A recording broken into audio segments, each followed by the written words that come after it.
Hey everyone, this is Felicia with FP Handmade, and I'm coming on here today to share with you possibly some changes that I'm going to make in my craft room. So if you see my craft room tour video from last year, you know that I use these Dollar Tree bins that I've spray painted gold as storage in my shelf system right here.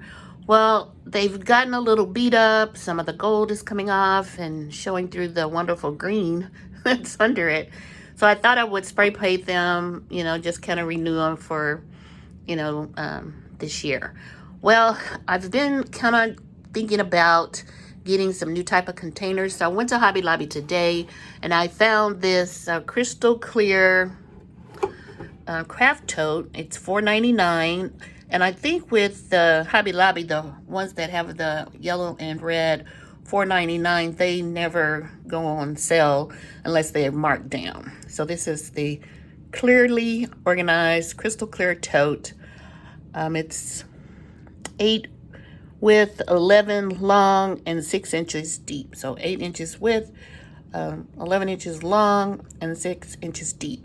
So this does fit on my shelf a little bit longer than this one does. And I am running out of space to keep my spellbound ditch dies.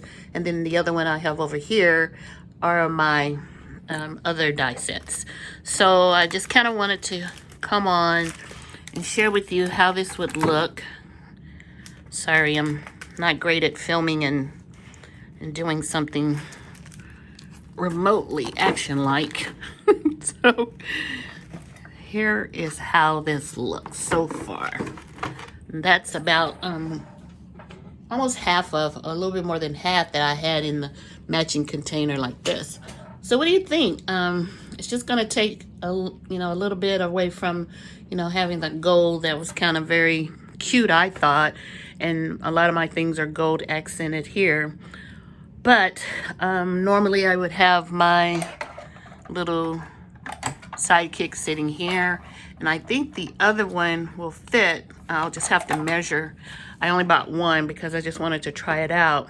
But let me know, what do you think? Do you like the plastic container, or should I just spray paint my bins over and let them live another year? Let me know in the comments below. Thanks for watching, and I'll talk to you soon. Bye.